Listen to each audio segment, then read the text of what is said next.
I just wanted to bring it to your attention, that type of a thing. And you know, I think it would be very, but I'm afraid that it would do it for everyone. You know, because we're tired.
He drives to Perry, Oklahoma, and then he gets off the bus, and a different guy gets on the bus and drives the rest of the way.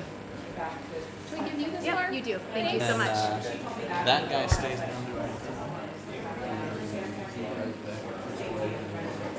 It's the same. Is it like they can only drive a certain number of hours or something like Something that? like that, yeah. Evening. And welcome. I call this Iowa City Community School Board meeting on Tuesday, June 26, 2018 to order. My name is Lori Rotland, and I want to thank those in the audience, those watching on television, and those following on social media for joining us tonight. I will be presiding over the meeting tonight as President Janet Godwin is unable to attend. I'll start by introducing those at the table with me. To my right, we have Superintendent Steve Murley. Ruthlina Malone is not able to be here this evening. Directors Phil Hemingway, J.P. Clausen, Sean Eystone, Paul Ressler, and Kristen Peterson, Recording Secretary. The public is reminded that if they wish to speak, they need to complete a speaker form found at the table in the lobby and turn it in. During community comment, persons may speak to the board about topics relevant to the district. All community comment directed at non-agenda items and agenda items shall take place at the beginning of the meeting during the community comment section of the agenda. Before starting on the community comment, I'd like to remind speakers of the 4-minute time limit. Thank you for your understanding and for monitoring your time while you're speaking and stopping at your limit. If your time runs out and you're still speaking, I will step in and nicely ask you to stop. Our first speaker tonight is Beth Knoller, and we have Eric Paige on deck. Good evening, folks. I've been here before. Tonight, my topic is the First Amendment. First of all, I'd like to address a misunderstanding that I have heard regarding the First Amendment to the Constitution of the United States of America. The amendment states, Congress shall make no law respecting an establishment of religion or prohibiting the free exercise thereof, or abridging the freedom of speech or of the press, or of the right of people peaceably to assemble and to petition the government for a redress of grievances. When the Bible has been read in public, I have heard that people in Iowa City crying out, "We need a separation of church and state." These people are not aware of what they're saying. After developing the Constitution, in 1789, the Bill of Rights was written to protect personal freedoms.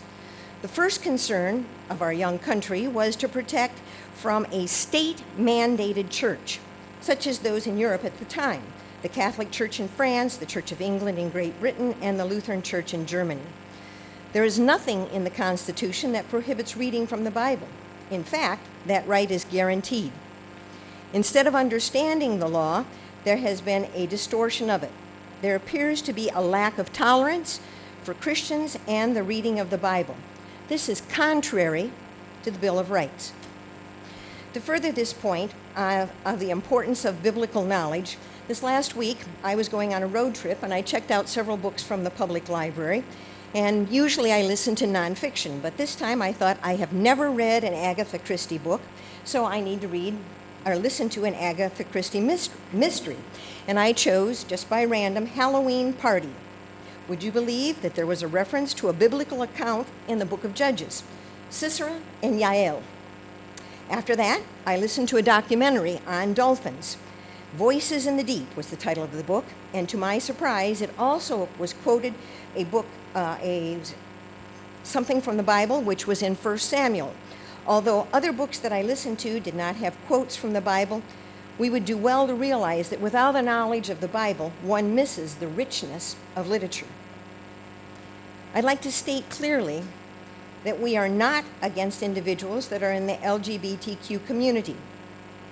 If that is a lifestyle that they choose, that is their private business.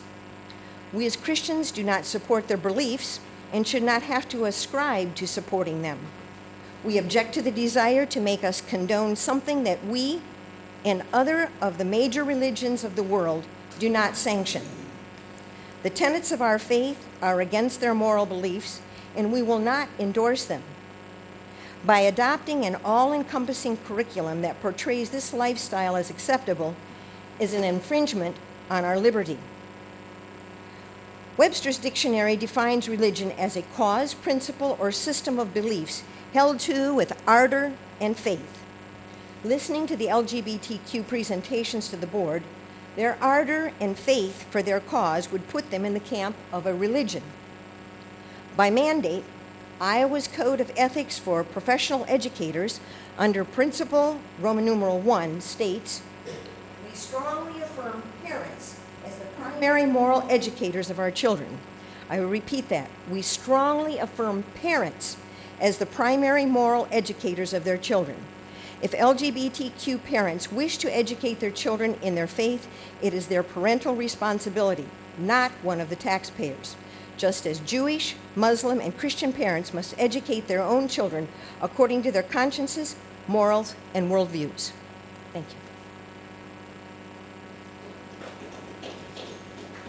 We have Eric Page on deck, Mollie Paige. Please. On deck, we have Hannah Stevens. Hi, I'm Mollie Paige, and this is my husband, Eric Page. Where you sit down? Okay. We live in North Liberty, and we have kids that go to Buford Garner Elementary School. Actually, she's right up there, the long redhead, long-haired redhead. I came in, I'm like, oh my gosh, that's my daughter, Savannah. So, also, my birthday is December 14th. So, telling you that may seem totally irrelevant. However, my 34th birthday, which was December 14th, 2012, changed the lives of two people, actually more than two people, but two people like Mark Barden and Nicole Hockley of Newton, Connecticut, when they lost their sons, Daniel and Dylan, along with 18 of their sons, 6-year-old friends, and 6 adult staff members at the hands of a school shooter at Sandy Hook Elementary. Since Sandy Hook, we have experienced quite a few school shootings, and each time reactions are similar: thoughts and prayers, anger about gun laws, social media rants about parenting and mental health. But the parents of Sandy Hook chose to take a different reaction, which is what we're here to talk with you about this evening, and that's the Sandy Hook Promise. The Sandy Hook Promise is a nonpartisan national nonprofit formed by the several members of those that were killed at Sandy Hook Elementary School on December 14, 2012. It's based in Newtown, Connecticut, and their sole purpose is to prevent gun violence before it happens so that other parents don't experience the senseless and horrific loss of their child. The Know the Signs program is there so that it, like I said, does prevent violence before it happens. What's really interesting is if you look at the Gun Violence in America fact sheet, is that most mass shootings were planned 6 months to a year prior to them happening. And in fact, the Sandy Hook school shooting, the shooter told somebody a year prior to it exactly what he was going to do. So someone knew about that a year prior. Also, 4 out of 5 school shootings, at least one person had knowledge of the attackers but failed to report it. 70% of people who commit suicide tell someone their plan or give someone their warning signs before it happens. So how can we prevent gun violence from happening, or any violence for that matter? Is through the Know the Signs program, which again is no cost to the district or to the schools. They have 4 different programs that they have where they actually will come in and train the schools or the district on these programs. It's Say Something, Start with Hello, Safety Assessment and Intervention Program, and the SOS, which is the Signs of Suicide program. The Start with Hello, let me back up a little. Part of that I really like about these 4 programs is they actually kind of grow with the children. So the Start with Hello program is more like a, how do we teach kids to, youth, how to minimize social isolation, rejection by creating an inclusive community that reaches out and connects with at-risk students before they choose to hurt themselves or others. And that's more of like a milder, they say it's like 2nd grade to high school. So it's not like it's a school shooting, and we've seen those signs where the kindergarten sign that is to row your boat. I don't know if you've seen that about hiding under the desk. It's nothing like that. It's more, let's talk about how we can be more inclusive with some of these kids that might have some of these issues that you see early on. The Say Something, I think I actually had emailed with Steve, and he had said that the anonymous text is turning into be called Say Something. However, if the anonymous text, you have it be called Say Something, how do the kids know what that something is? So if they're trained on the Say Something program, they're more likely to say, okay, I'm gonna report this. And when they're trained on it, they're trained to look at it as I'm helping this person instead of I'm telling on them. So then the Safety Assessment and Intervention Program, I was just talking to Matt about it. This is actually more of inclusive of the entire district. And they come in, it's actually a 6-hour, I know, Eric, you're up. I'm going to need you to pass the baton. Yeah. Thank you. Pass it on. All right, there's more to that, but we don't have enough time, so. Which leads into my first point. So yeah, Mollie just kind of basically scratched the surface with what this is and what it can be. There's a full presentation on each section of that. And our kind of goal in bringing this to your attention tonight and bringing the information we did is to find out what next steps could be in the district considering implementation, whether that's a presentation to the safety committee, a deeper presentation to you all, just to kind of start the balls in motion with it being in consideration. And as we were preparing for this, it's really, you think about 4 minutes, 3 minutes and 35 seconds left. You think, boy, 4 minutes is not a very long time to talk about something that's a serious topic, or any topic for that matter. But a lot can happen in 4 minutes, and it doesn't take long to look back on Google to identify what Santa Fe school shooting last month lasted 4 minutes before the police intervened and confronted the shooter. They reacted perfectly, tactically in the situation, and still 10 people are dead and 13 are injured in 4 minutes. We want to be proactive. Obviously, you want to have the best reactive measures in place that you can to prevent a situation when it's occurring, but to get out in front of things and try to be proactive in prevention is what this is all about. So thank you very much for your time. Appreciate it.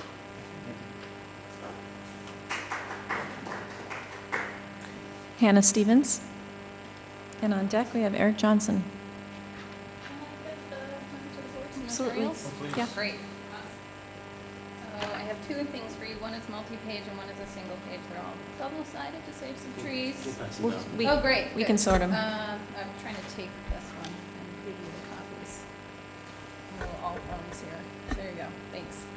Okay. My name is Hannah Stevens. I'm a parent of 2 children at the school district. One goes to Southeast and one goes to Lincoln. I'm also a physician and a child and adolescent psychiatrist. And I wanted to come today to support the school board's statement about LGBTQ and transgender youth. I found the statement to be incredibly tolerant, incredibly compassionate, and very much in line with what the medical science is supporting right now, and multiple different organizations of physicians are putting out as policy statements. I've given you 2 documents. One is a Facts for Families from the Child Psychiatry Academy that I belong to about transgender youth and just the meaning of those terms, how to help families think about these things and where to go if you have questions about it. The other is a statement from the American Academy of Pediatrics, which is guidance for pediatricians. And I know you guys aren't pediatricians, but it has a lot of information in there about just the general tolerant approach and guiding approach that pediatricians should be taking for LGBTQ youth based on, again, the best medical science and the best social science that we have. So one of the things that has been of question recently has been how does the transitioning of transgender youth from one gender to another affect them? And there was a really wonderful research article that came out about a year ago in one of the child psychiatry scientific journals that studied this question. It compared youth who had transitioned to look at their mental health compared to just normal controlled children. And all the studies previously who had looked at youth who had not transitioned had found that they were at higher rates for depression, anxiety, low self-worth. And so the study authors wanted to find out if transitioning would actually make them not as at risk for depression. And in that study, they found that indeed, when youth had transitioned successfully, they now had completely normal levels of depression and slightly elevated levels of anxiety compared to their peers who had no gender questioning or no gender dysphoria at all. And in fact, they had completely normal levels of self-worth. This is the kind of science that we're incorporating into our practice as pediatricians, as psychiatrists, where we are supporting youth in making social transitions that are not an easy process, but we think in the end actually end up with a mentally healthier body of youth. And you are supporting that when you issue a statement that is tolerant of those youth and supportive of those youth. I want to just read a couple statements from the things I gave you. So on one of the last pages of the American Academy of Pediatrics statement, it states, transgender adolescents need to be supported and affirmed. They need education and referral for the process of transition and about avoiding the pitfalls of using treatments that are not prescribed by a licensed physician. And the Facts for Families says, raising a gender diverse or transgender child can lead to many questions and concerns. Consult a professional or expert in the field, and with patience and support, both children and parents can adjust, improve understanding of each other's concerns, and lead a happy and productive life. And most importantly, reassure your child that they will always have your love and support. And I think that is what you're doing when you put a statement like you did out. And I'm very supportive of that. I'm very supportive of working individually with transgender youth as a physician. There's no one-size-fits-all approach to any individual. That's what we do as professionals. We work with individuals and find out their needs. But as a whole, pediatricians and child psychiatrists are supportive of the social transitioning of transgender youth and are very appreciative to have professionals in education support that as well. Thank you.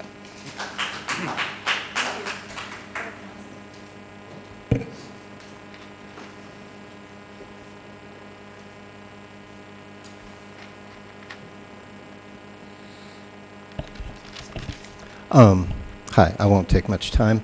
My name is Eric Johnson, 1630 Ridge Street, Iowa City. I've got a child going into Southeast next year. I just want to thank the board and the administration for working to make sure our schools and the curriculum in the schools is welcoming and inclusive to all students, especially the most vulnerable and including LGBTQ youth. Having seen examples of religious-fueled bigotry in our community at recent board meetings, I'm reminded that we can't take inclusion and acceptance for granted, even in this community, and especially in our institutions, it's important to foster that. I thank you for keeping your eyes and your heart on all of the students in our schools as you pursue this work. I also want to thank the previous speaker for her substantial and compelling testimony. And as a side note, since I've got so much time left, I also want to say that I have a friend whose child is a survivor of Sandy Hook, and I appreciate the folks from Sandy Hook Promise being here, and I urge you to take the recommendation seriously. Thank you all. Thank you. Next item on our agenda is agenda approval. Is there a motion to approve the agenda? So moved. Second.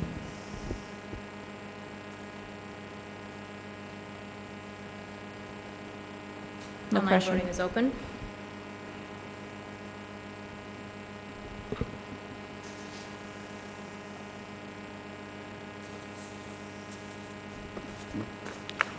I'm a yay vote on that. I'm not logged in yet. And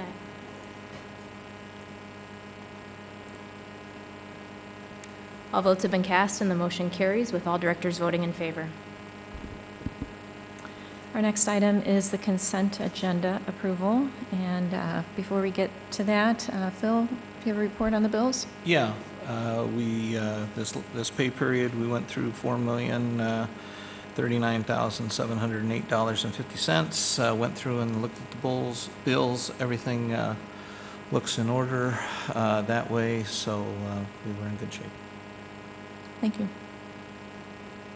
And on the consent agenda, I would like to pull items 4, 6, 8, 9, 10, 13, 14, 16, and 17. Is there a motion on the table or can we get a motion to approve the consent agenda? Minus I move those we items. approve the consent agenda minus all the items Phil pulled. Second. Online voting is open.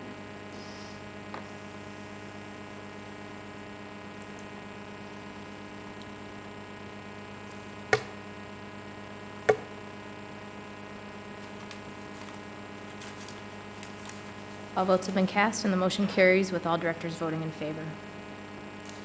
All right, I think you're going to have to help me with the numbers here. The first one was personnel. Right, number 4. And on this one, going through all the names, I noticed that our physical plant director was not there, and I sent some questions to Superintendent Murley, who responded, and I would just like to make sure that the public's aware, because I did have 2 community members come to me and say, where's Dwayne listed? So Craig, Dwayne is paid out of GO bond funding, correct? Correct.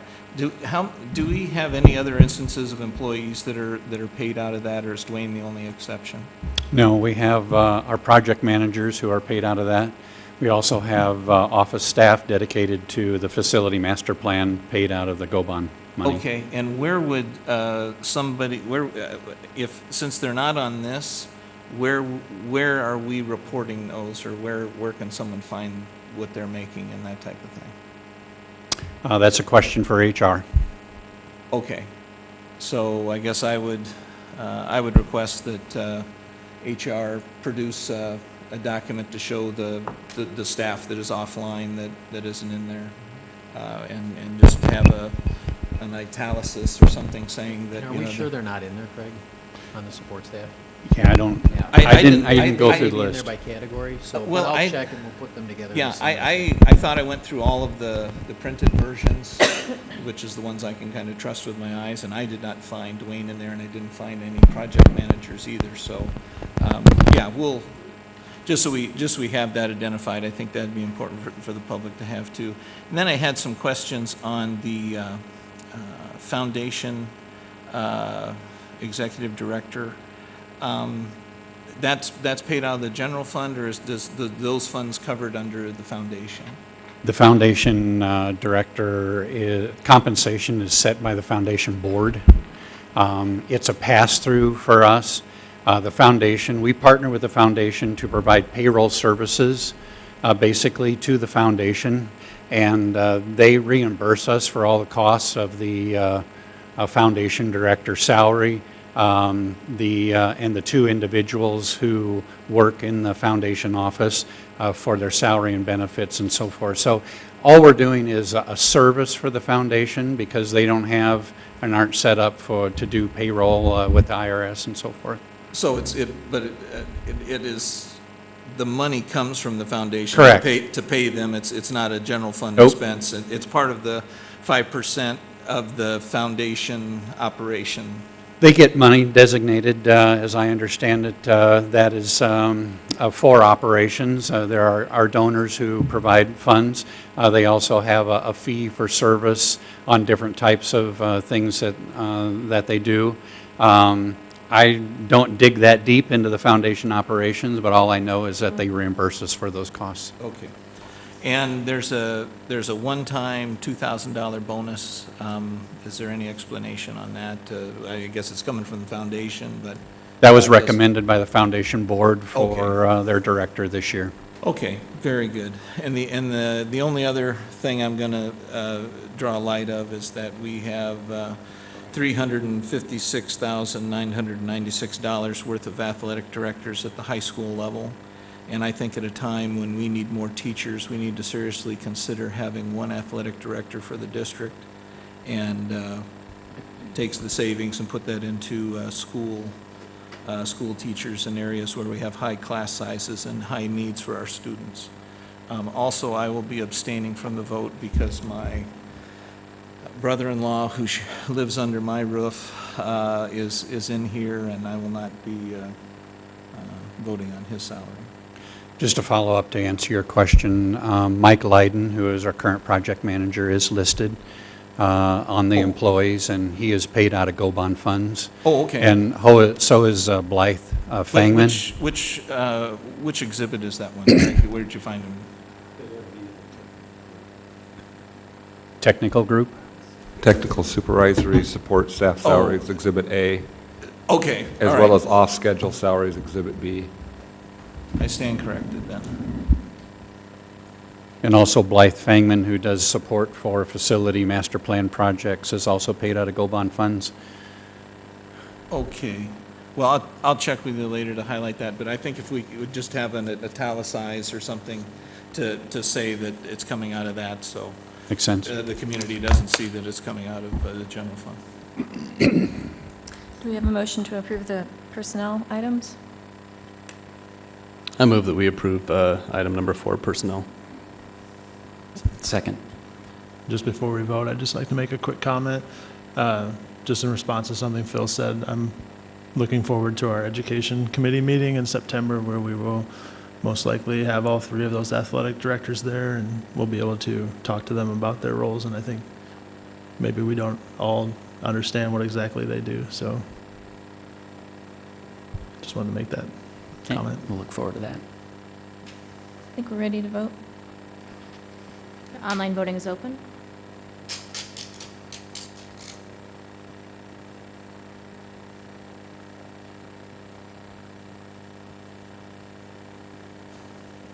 All votes have been cast, and the motion carries with Directors Ressler, Clausen, and Eystone voting yea, and Directors Rutland and Hemingway abstaining.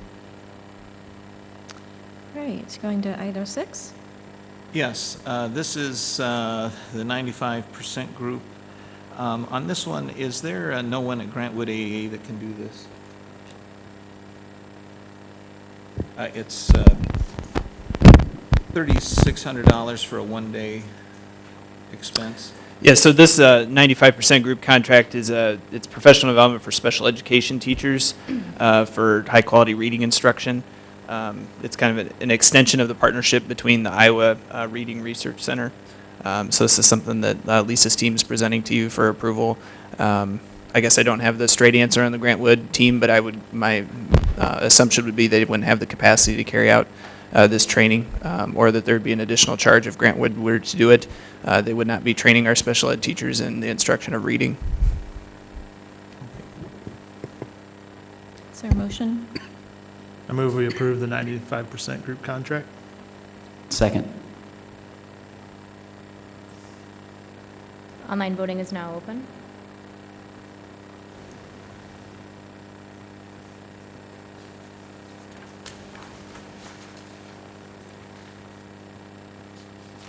All votes have been cast, and the motion carries with Directors Rotland, Ressler, Clausen, and Eystone voting yea, and Director Hemingway voting nay.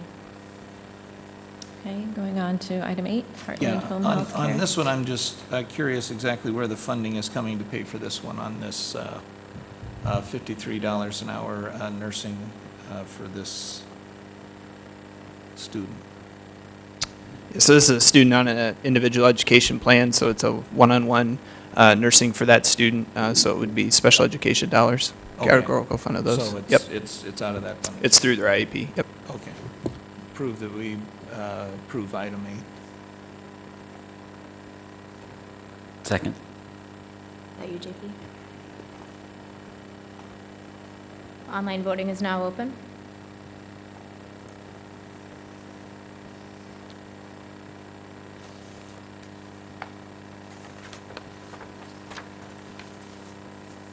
All votes have been cast, and the motion carries with all directors voting in favor. Okay. The mental health services. In the allowable cost payment, the partner agency and Medicaid and private insurance for the service provider on the site may request reimbursement for the service for selected students. And who decides that?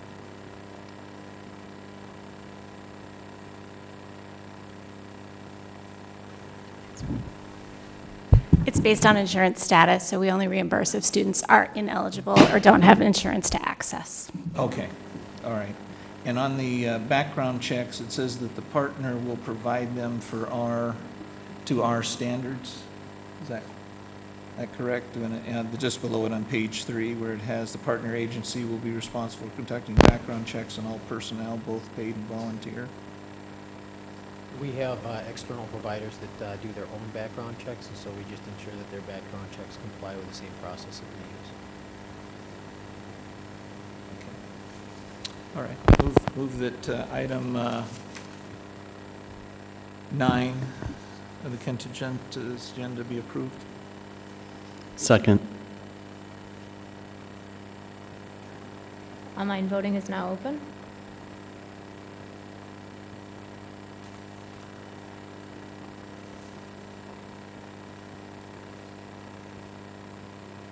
All votes have been cast, and the motion carries with all directors voting in favor. Okay, on 10, it's the Sterling financial for the Chromebooks, and looking at the expiration date of the document, this is expired. So we're voting on an expired quote. It expires 5/10 of 2018. Yes, you're correct. It does say 5/10/18 on there. Adam had talked to me about that, and they're still willing to honor that price at that. So if we need to bring that back, we could definitely do that. I'm not sure on the timeline of that, if we delay that, what that'll mean for getting those devices for the start of the school year, though. Well, and I've got concerns of us going, and where all of these Chromebooks going, because I got contacted by a constituent at a school that is, at an elementary that has bought a lot of Chromebooks with their DPO money, and you know, are these going in at the junior high level, or are these going in at elementary? Where exactly all are they going? It says in our there's a 7th to 9th grade students. There's a pretty comprehensive summary that Adam's included there that talks about the one-to-one program being expanded to the junior high levels for the next academic year, and then talks about the elementary allocation cycle and how that's changed or how he's reformatted that. Elementaries do have some autonomy in choosing which type of device they'd like. It's overwhelmingly been that they've been choosing Chromebooks over iPads or a different type of tool for the students. He does also explain there, we think this price is very competitive or much better than the other two quotes we received in that end. So I think that's the best summary. We could go into some more detail about that, but as you know, this year the high schools have had that, and so the plan was always for 7th and 8th grade to move that direction this year. Well, the news had today that the average smartphone user touches their phone 2,600 times a day, and you know, with our students having that and then adding this to it, I wonder if they'll ever touch a book again. I'm going to be voting no against this.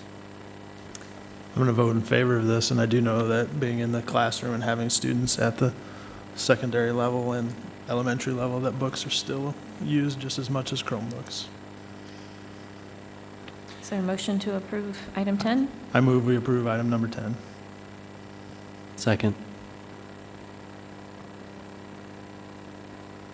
Online voting is now open.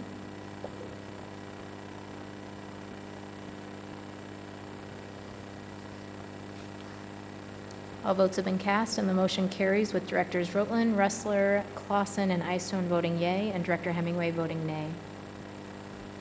And item 13 is a gate at Liberty. It says it was competitively bid and that contractor quotes, but yet only one quote is provided. Were more quotes received? No, we went out to 4, and this is the only one that gave us a quote. This is the only one, and then I would urge that we not approve this and that we requote the project, because this is a this is a no bid, or we just received one quote on the project. But just to be clear, we sent it out to 4 places and only one decided to bid on it, correct? It's pretty hard to force people to quote. That's true, I Yeah. understand, but I would say put it out there again. If we come back with one, So I'm curious, since this is at Liberty and we're doing all of our athletic work there and more, is this something that is not able to be included in the GO bond funding? It looks to me like it's PEPAL funded. I read that somewhere. Yeah, this is in an area of Liberty that's already been finished, established. It's actually in the fire lane in the back of the building, and we need to keep people out so that the fire trucks have access to that area. So it's an important addition. But Is there a motion to approve item 13? I move we approve item 13. Second. Online voting is now open.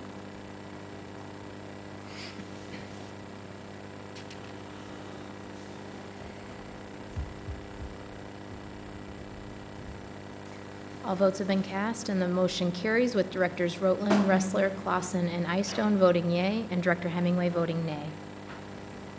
yeah, the next one is the playground at Longfellow. Do we have any cost estimate for putting in a rubber surface on the 4 to 6 play area? I have the price per foot of the poured rubber, but not the concrete, so no, I don't have a. Okay, well, we're later going to be discussing a $312,000 district requested change order at Liberty for athletics.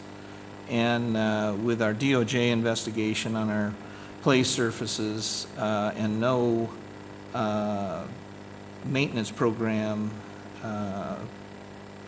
for maintaining it to a DOJ acceptable level, I anticipate that we could have issues with this going forward, and I think that it would be important for us to have that cost and life cycle information before we vote on this. Can I ask what was the reasoning behind the 3 different services at the 3 different playgrounds, and how were they decided which ones went where? If you remember at the work session, we talked about to get it going and we decided to try the poured rubber because we don't have one, and the turf, so we're trying to see how they work. And then we do have the roller in place now. We don't know what the DOJ standards will be, so we are going out rolling that. And we did take into account the parents over at Longfellow did want the engineered wood fiber. So we decided to go with all 3 there. And the third playground can be changed. We talked about that today. Basically, you take out the engineered, and then you bring in the rock base, and then either we go turf or rubber on top. That's no big thing in that. Was it kind of just to get a feel for the different services and what works and what doesn't? And how long are we going to kind of look at that to see, what's that test period? We really don't have a test period because this is all new to us. So we're just, I guess as it goes. We have rubber tile in the district now. We've had that for about 10, 12 years. And so we know how that holds up, and this is just the start of it. I believe the life expectancy on the turf was about 8 years. On the poured rubber, I don't know off the top of my head. I don't know if Ben does. It's about 20 years. So I guess in about 10 years, I'll talk to you. one of the things too, we are and did send out RFPs for professional services to help us answer some of these questions about surfacing life cycle and sustainability, design, the inclusiveness, and all those kind of things. This Longfellow playground, first of all, we're under a bit of a short timeline here to get play equipment for our children this fall. As you already know, we're not going to make the opening of school due to some of the delays that we've had in this so far. This was kind of a compromise position, actually. It's costing us more than we had intended it to, but we feel like having those different areas in the same location being used in similar ways will provide a very good educational base for us to analyze them side by side. And we are an education institution and we're learning all the time, and this is a piece that we're learning. It also helps get us down the road towards a DOJ decision. I mean, they haven't come forth with any information for us. They promised us in May, and that's gone by. June's almost done, and we've not seen anything from them so far. We need to move forward with our kids. We put other projects on hold waiting for this decision, so we're not, making decisions for future playgrounds that are going to be contrary to whatever advice they give us. But we really believe that this is a solid recommendation that we need to move forward with for the children of Longfellow, and it does provide those components that Jeff just shared with you. So. I know we need to get this playground in, and I do see this as a compromise. And I think, this is kind of one area where oftentimes I think facilities sort of over here building things and curriculum is over here. And and that works for the most part. But I think playgrounds, this is a real area where as that playground committee gets up and starts offering recommendations, so admin has good guidance that's based in inclusive play, that we do kind of learn from that, not just accessibility, right? We know this is more than accessibility, but then understanding how the surface plays out, where it is, trying to limit the number of wheelchair transfers we have to do to get kids to enjoy it. So, I'm hesitant. I'm going to vote for this, but I want, I'm still keeping that, I'm holding that bar really high for inclusion, and I want to see that, and I want to see all of our playgrounds truly inclusive. It's going to cost, I imagine it'll cost a little more, to get things right, but what probably isn't going to cost more is just understanding how the design of the playground and where things go and how kids are interacting with one another, including our kids who have mobility issues. So I will vote for this, but I do want to make sure we're keeping that bar high because we're not there yet. But I can appreciate that this is a piece of that learning. And JP, I just want to reemphasize something you said that really struck a chord with me, and that is the play structures have a curriculum component to them. And I know that in the past we've had our physical education staff heavily involved with parents and decision making and so forth. And I would urge the playground committee actually to have like our district PE coordinator on it so that there can be that voice where it brings in that expertise on the physical standard sides of things and why you're putting up play equipment to begin with. And so all that factors into the design, and I don't believe we have that on our playground committee right now. And so, that's a great point, and I do appreciate you bringing that up. But yeah, it's we are in a learning mode here, and so appreciate your comments. I just give one last thought. I know when we discussed this at operations, right, I made it pretty clear that I understood that we were going to take some baby steps to get to that bar that's really high that we've set. And these are those steps. And I know it's hard the baby steps are never going to be big enough to make everybody happy, right? Like we want to just be like, well, I know we need to take baby steps, but how about a bigger baby step? So I do appreciate the fact that we're at least taking the steps, because I don't think we have taken steps up to the last year or so that we've really started kind of looking at this stuff. So I really appreciate the steps that we're taking, and I think it's not a bad idea to try out the different services and find stuff that's really going to work, and probably it's not a one-size-fits-all in the end anyway, so having a few different types to look at I think is probably going to benefit us in the long run. And I know a lot of people just want it done now, and that's hard, and I'm cognizant of that, so I appreciate the work done here. Thank you. Yeah, you're absolutely right. So I will move that we approve item number 14. Second. Online voting is now open.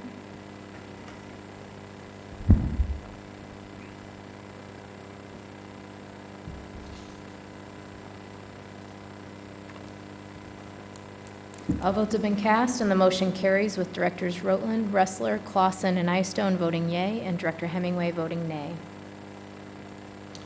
Yes, item 16 is the ADA ramp at City High.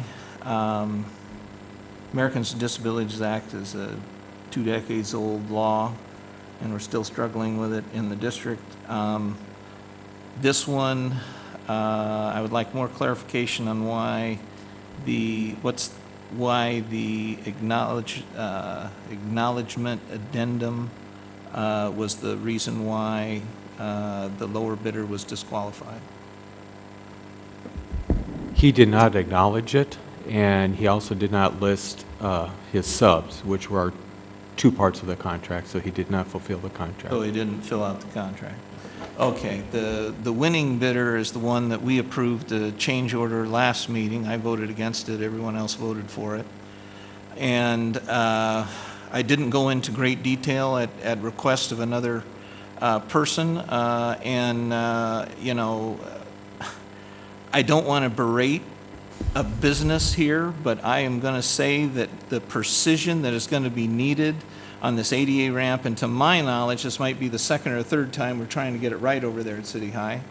And if someone can't put a 16-foot door opening in, and when they do put it in, it's 15.3, I don't think we want them handling the precision of an ADA ramp, which with the slopes and the precision and the need for that, which has to be compliant with law, not just with a manufactured standard for the size of a door. So I will strongly vote against this. And I have requested that we have RFPs for all these things that come for us in consent. And we don't get them consistently. And there's no excuse for it. They're prepared. We should have it.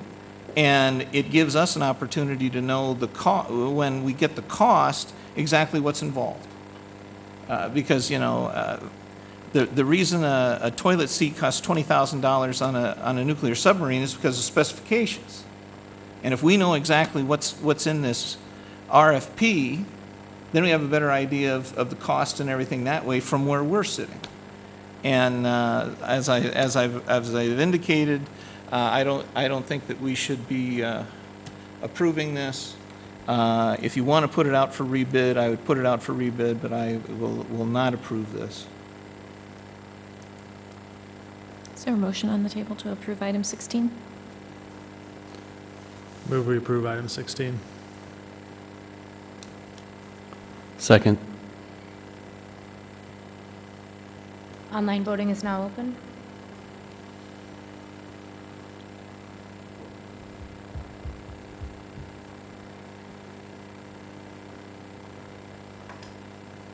All votes have been cast, and the motion carries with Directors Rotland, Ressler, Clausen, and Eystone voting yea, and Director Hemingway voting nay.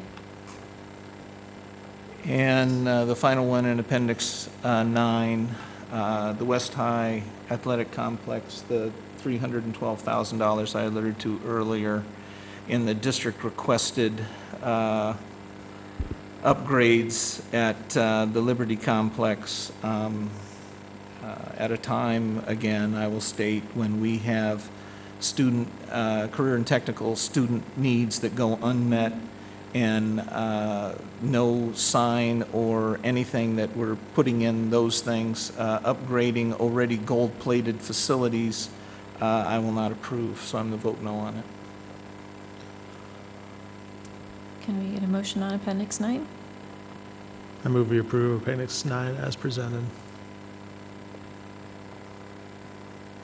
Second. Online voting is now open.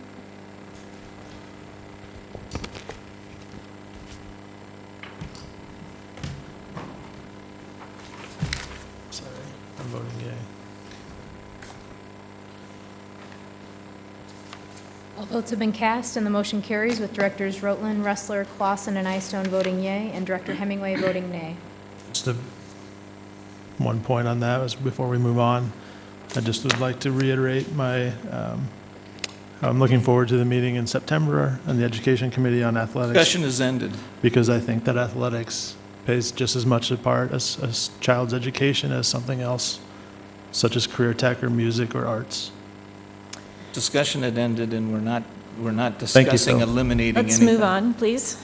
Could we move on to the public hearing portion of the meeting? Thank you. Now is the time and place for the public hearing on the district's proposed conveyance of district property with legal descriptions provided in the attached documentation to the 5 residential homeowners adjacent to the City High campus. Notice of public hearing was published in the Iowa City Press Citizen on June 15, 2018.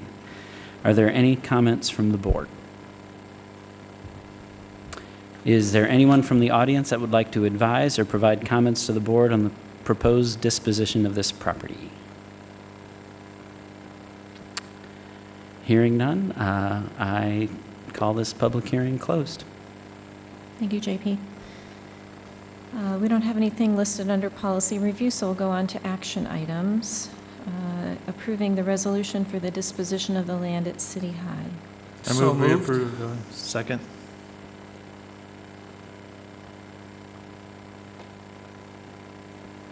Online voting is now open.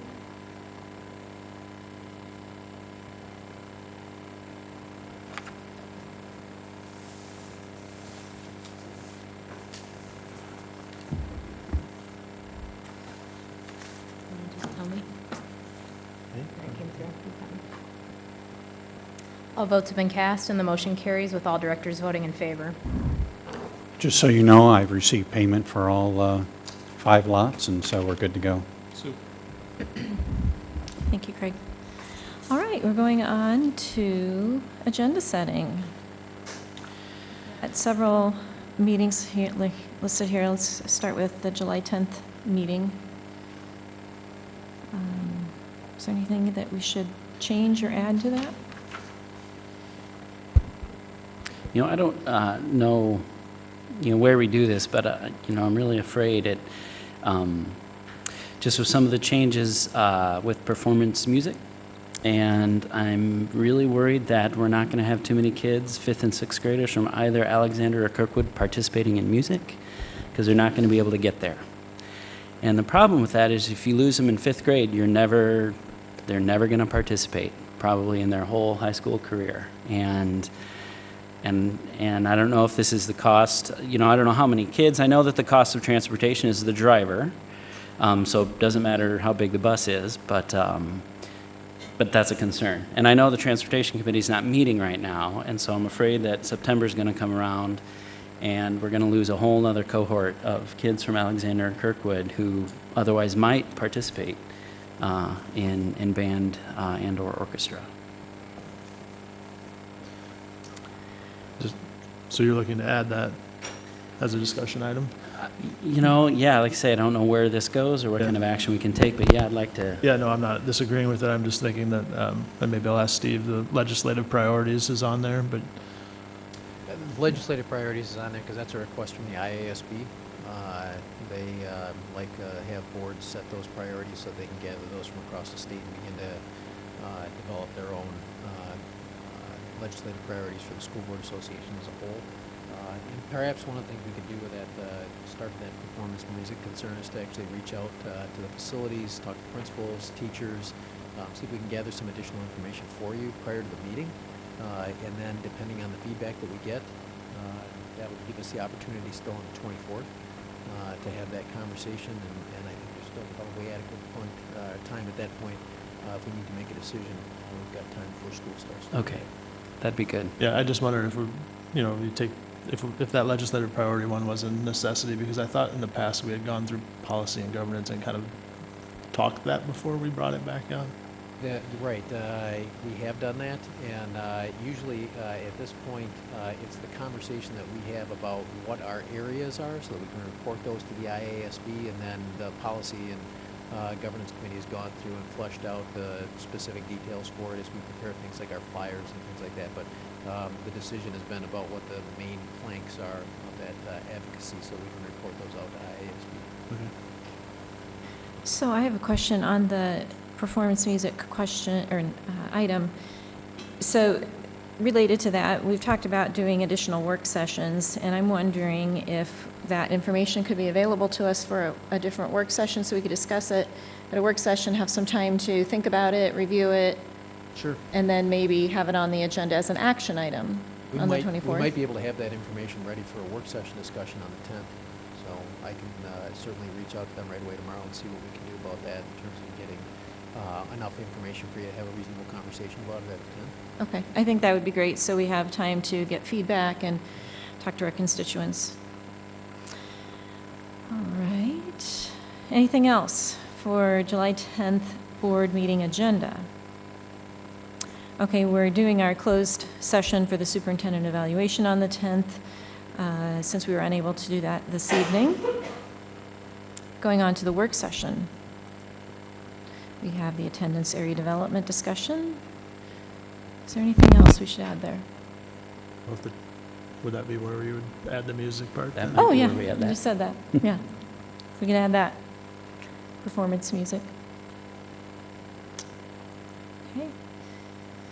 So I'm wondering, a couple things I want to mention. First of all, on July 24th, just an FYI for the board, we'll plan to do an exempt session to discuss the superintendent contract. It's not on this list, I realize, but I just wanted to bring that to your attention. And also, I'm wondering about this option of doing additional work sessions. If we went with the off weeks, then we'd have a work session next Tuesday, which would be July 3rd, and then also on July 17th. Do we want to do those? What are the thoughts of the board? I think maybe to have a placeholder for that, so that, we're going to have a work session tonight. We see what comes out of that. We may decide we want to have another one, or maybe we feel we don't need one. I'd rather plan for it and not need it than... Okay, so let's have that as a placeholder, and I'm not saying that we need to, or we should or shouldn't. I just want to remind the board that we just have 3 more board meetings before the school year starts, and we were planning on holding community meetings starting in early September, according to our timeline. So, yeah, that's pretty tight. And there are 5 Tuesdays in July, so that's one way we can get an extra work session in there also. But let's place that as a placeholder and then see how the discussion goes in the work session this evening. This isn't really agenda setting, but I just wonder, this Sandy Hook Promise stuff is really good. I'm not on the safety committee, but where would we bring that up to see maybe if that seems like a place where it would be good to have an in-depth presentation on this. Is So the first committee meeting is tomorrow. Oh, well, So maybe I not. would Take it to them. Yeah. And see if they want to have a further. Great. Yep, Mollie and I had a chance to connect before the meeting too, and so I plan to, I'll follow up with her and then see maybe when is a good time we can get to that safety committee with some of that information. Great, thank you. Yep. Thanks, Paul. All right. Is there a motion to adjourn? So moved? Second? All in favor? Aye. About 5-10 minutes.